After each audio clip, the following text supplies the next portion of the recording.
Hello po mga kabayan, mga katravel, mga kalakbay. Kamusta po kayo dyan? Sa mga panig ng mundo, mga kababayan kong Pilipino at ibang lahi. Sa araw po ito, tayo po ay lalabas ng kusina at tayo po ay magro-road trip. So, sa panahon po ito, dito sa Port McMurray, Alberta, Canada. Dito po ay kasagsagan na po ng winter at malamig po ang panahon. Naisipan ko po na mag-video ng paligid hanggang sa ating pong paglalakbay o pagmamaneho. At kung saan man tayo makarating ay yun po. Yun po ang content ng video na ito. Last time po naalala ko, I think 2019, ako po ay nag-road trip. Binidyo ko ang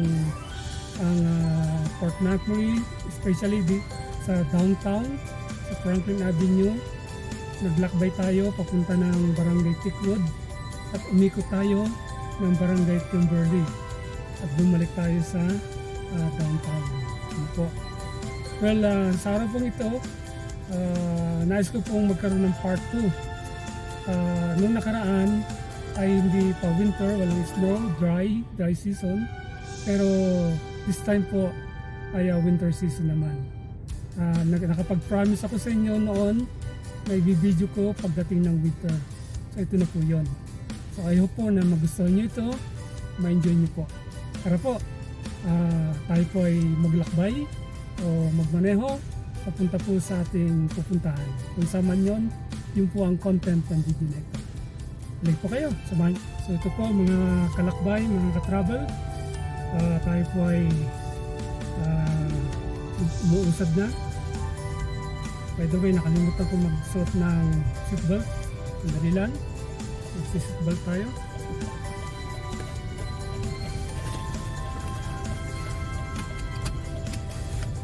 Okay. Sabi na tayo. So ito po, this time po, dito tayo galing sa Tickwood. Dahil dito na po ako lumipat. Dati nasa downtown ako sa Alberta Drive. Pero this time nandito po tayo sa Tickwood ngayon. At papalabas po tayo. Nandito tayo sa Community Road. Tatahakin po natin ang main road.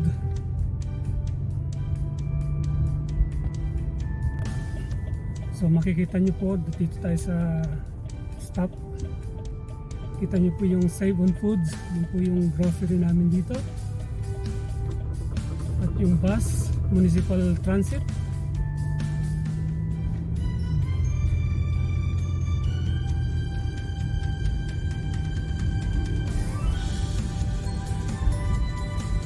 Makita nyo po sa right side, left side, medyo puti ano ho. Yan po yung bakas ng snow. Marami pong traffic lights dito.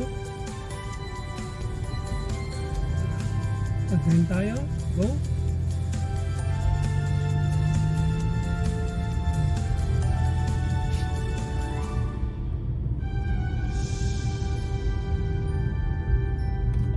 Actually yung snow po ay hindi ganong kakakapalan ano. Kasi lumipas po ang isang linggo.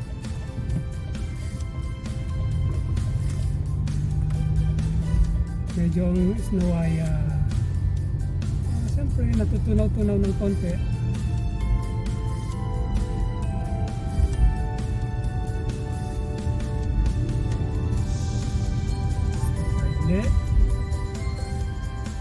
Paglapas po natin dito, medyo dire-diretso na, wala nang ganang traffic lights. Pagdating po natin sa downtown, yun, karami-raming traffic lights doon. Okay, doon na tayo ulit. So dito po sa main road na ito, ang speed limit po ay 70.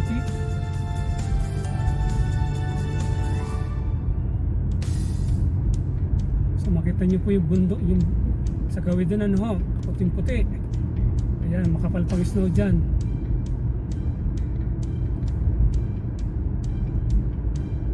So dito po sa pagpanahon ng winter, ang lahat ng sasakyan ay pare-parehas pa, no? Kaya kahit man yan ay brand new, luma, pare-pareho pang kulay. Anong ibig kong sabihin? Ayan po, yung sa unahan po natin, kita nyo po yan, ay tad po ng putik yan. At ang sasakyan ko, ganun din. Kasi nga, pag winter, tapos maraming snow, hihinto yung snow,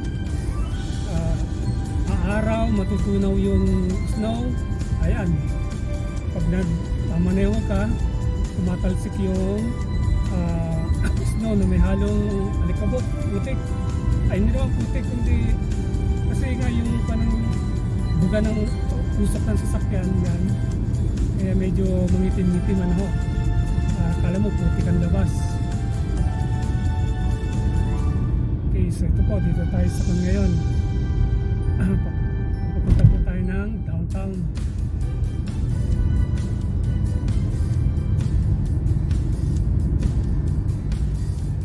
So nakita niyo po yung mga sasakyan, matutulin na ho. Yung mga yan, palabas tayo papasok.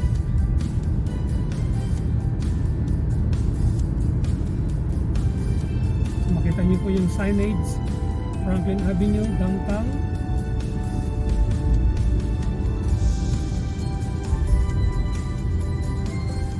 And dito sa right side ng kalsadang yan, papunta po yan sa water treatment facility na kung saan ay mayroong river sa likod niya.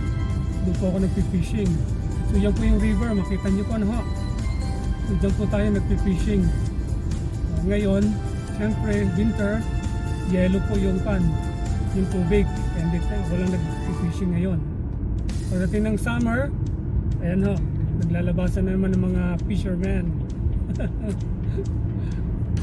So, dito po tayo sa bridge, Port McMurray Bridge.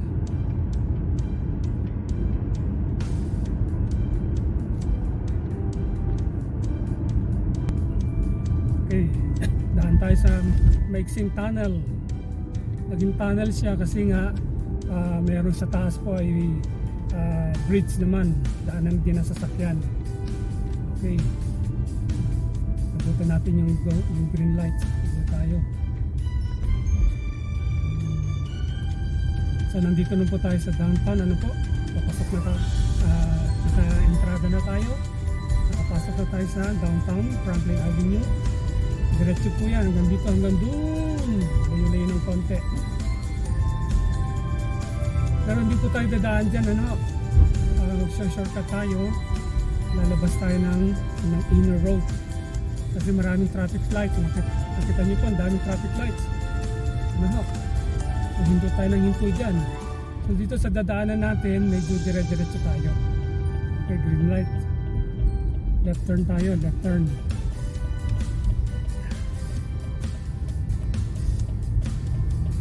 Okay. So ang unang pong pupuntahan natin ay yung tinatawag kong nabanggit ko na yan minsan, ay yung Borealis Park. So makita niyo po yung bundok ano ho. Yung mga pine tree dyan, puno ay lagas. Kasi nga pag winter, nalalagas po yung dahon ng mga pine tree, mga puno. So dito po ay magpukan tayo, no? Mag-left turn tayo.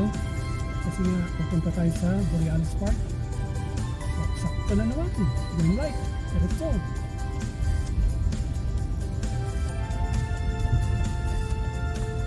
Ayan po. Kita ninyo. Lahat.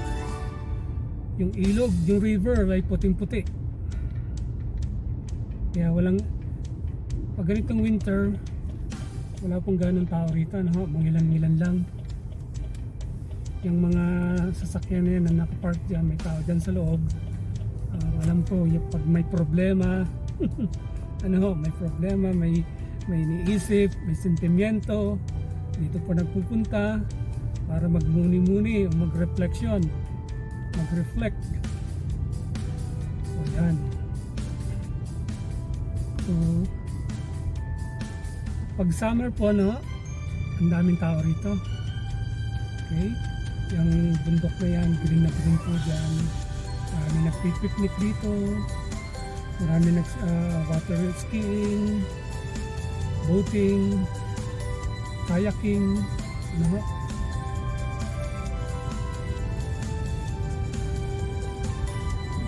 Maraming bata.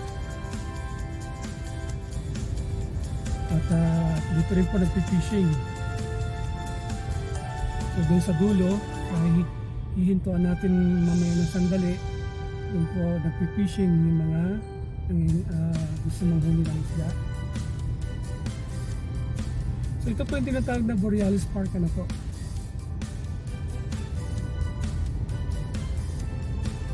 Magbagal tayo kasi 20 ang speed limit.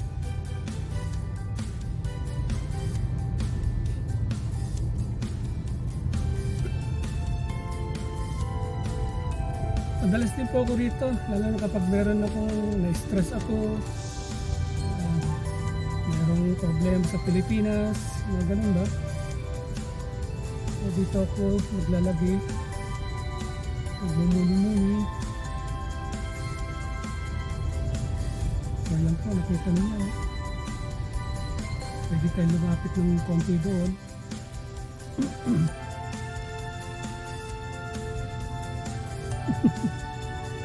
Iyon. Doon na siya, ayun na. Doon na siya. Okay, mga kalakbay, mga travel.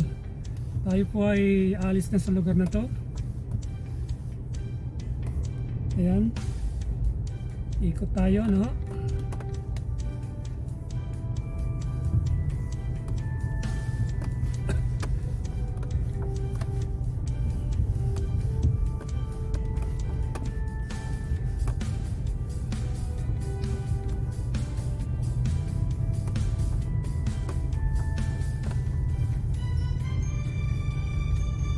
Kawawa po dito yung mga tao na walang sasakyan pag winter. Pag meron silang lakad, trabaho, pasok, mamalengke, walang sasakyan, maghihintay po sila ng taxi. Okay, pinakamababa $10 ang bayad. Okay, sasakyan ng bus, pero matagal ang bus. Every 30 minutes ang bus. So maghintay ka sa bus stop. Pag malamig, 30 minutes ka maghihintay ng bus.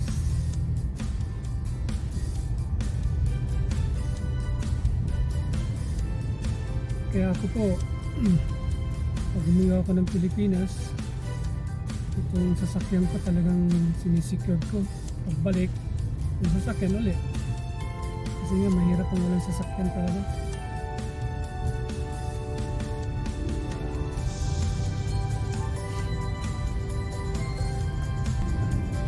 So ngayon po ay nandito pa rin tayo sa sa labas, ano po, natawag natin na outer road. Kanina nasa inner road, outer road naman takot ko rito. So punta po tayo ng downtown, punta po tayo ng Franklin Avenue.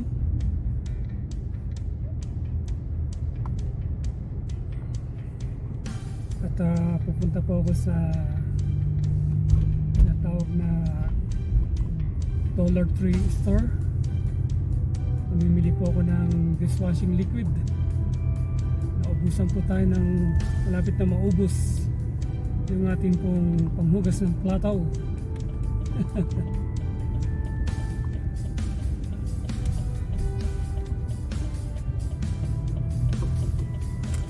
So yan po, nakita yung building na yan. Yan po isa sa mga grocery dito, no? Sobeys grocery.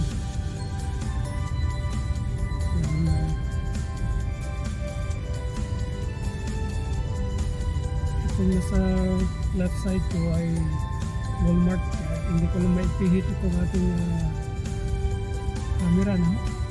Ay mahigpit kakabit sa tripod. nakadikit sa windshield.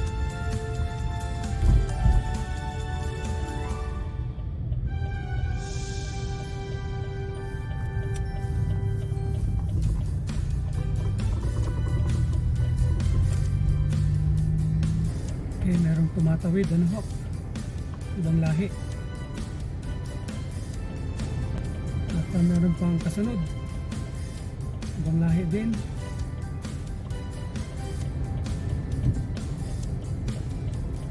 Mag-right turn tayo. Kahit naka red light siya, pag narito ka sa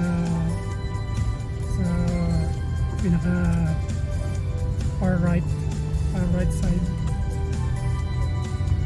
so, pwede tayong mag-go. Basta siguraduhin na safe, we are free to go. So dito na po tayo sa Franklin Avenue. Ano po, ito last time nakita nyo sa video ito, no? Yung first road trip natin, kasi nakita nyo yung building na yun, no? Yung maroon. Oho, yan yung municipal building dito.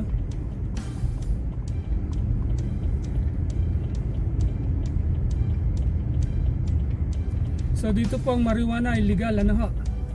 Kita nyo po yung value buds na yon. Pwede pong mamili ng marijuana doon.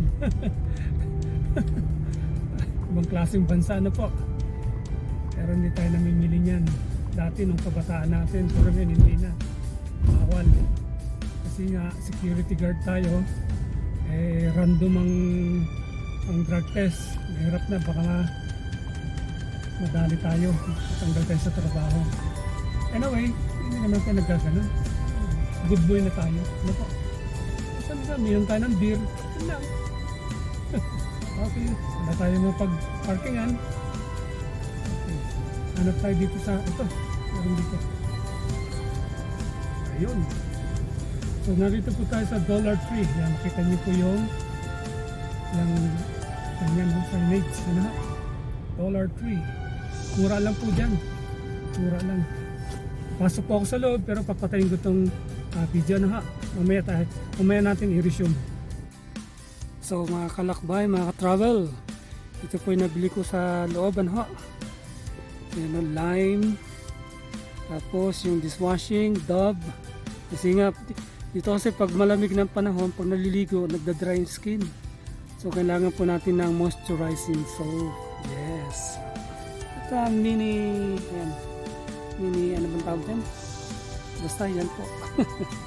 So hindi ako nag-video sa loob ng store kasi kaya hingin pa ako ng permit, no? Para mag-vlog. So yan. So kaya hindi tayo nakapag-video sa loob. Okay, so tayo po ay muli pong mag-drive. Pabalik na po tayo sa pinanggalingan po natin sa bahay namin. Okay, tara po.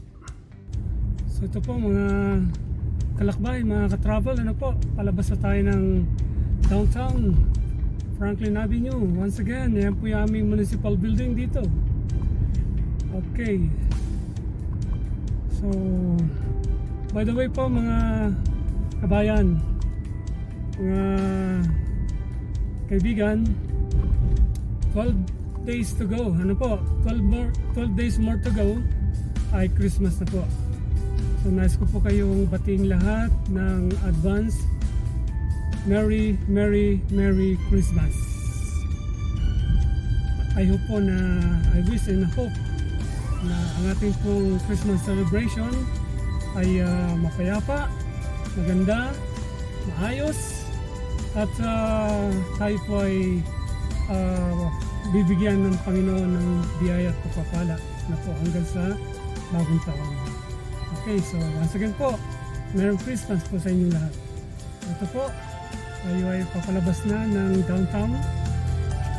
At dito po ito yung pinakahuling traffic lights.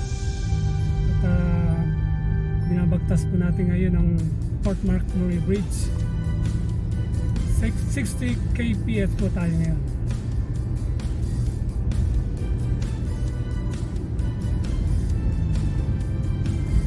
Alam ko po na nakita nyo na ito last time, ano ho, yung bridge na to.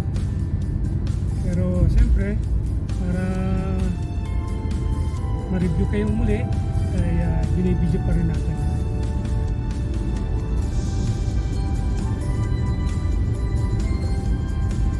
Lamig po sa labas. Sobra. Bagay, hindi pa gana yan. Hindi pa ganun lamig, malamig yun talaga. Pero malamig na para sa akin. Naranasan ko po rito yung mag minus 42. Ako.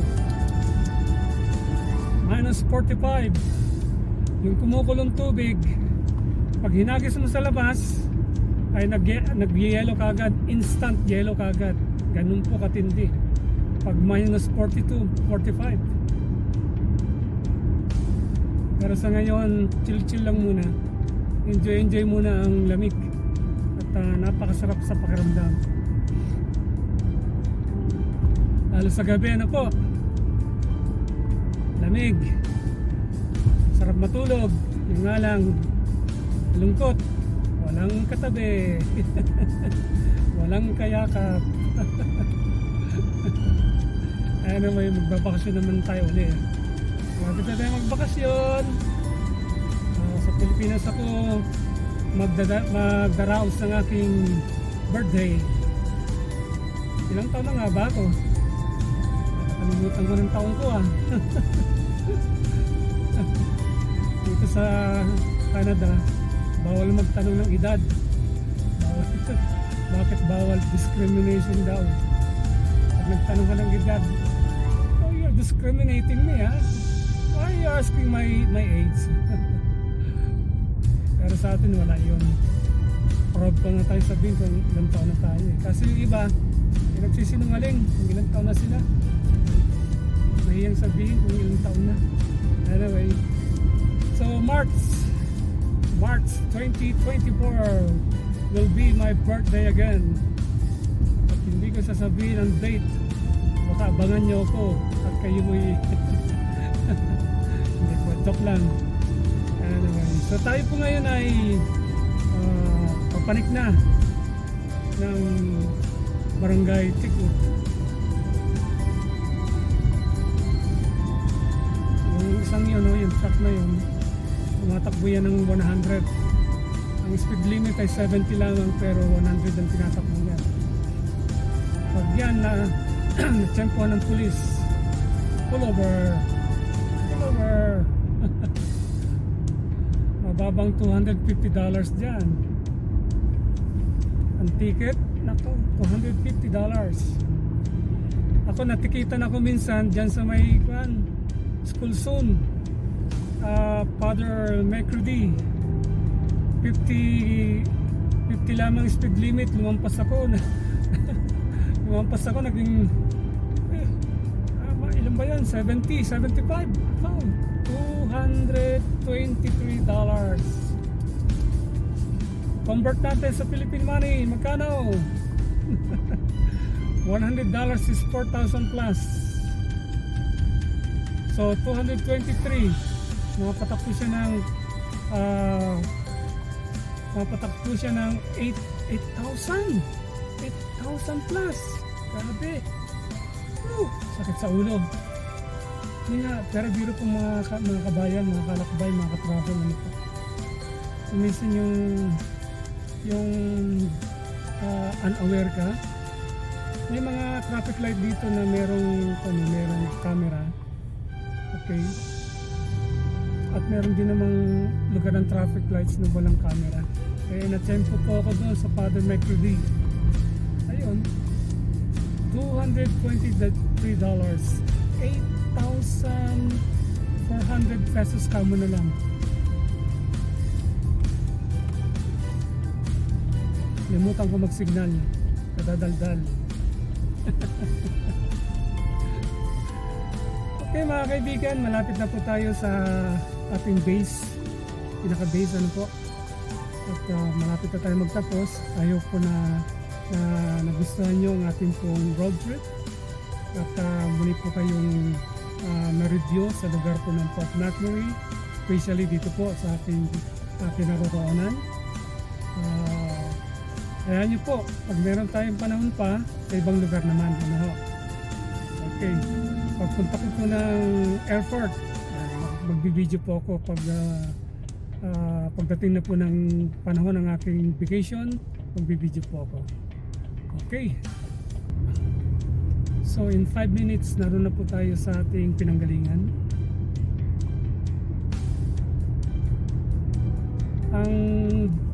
Ang fare po rito ng bus municipal transit ano po ay $2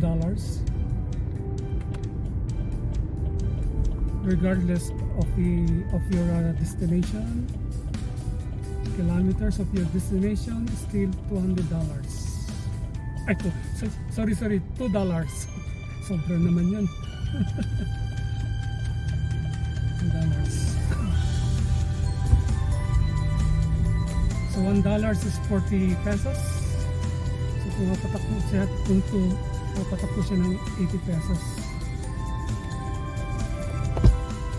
Mahal. Mahal.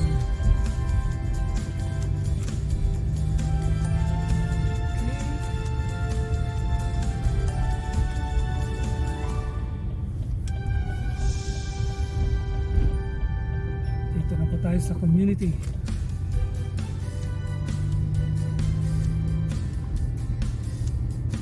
Malungkot po ang Christmas dito, hindi katulad sa atin sa Pilipinas. Yung pong pantito eh. Yung mga nakaka-trauma.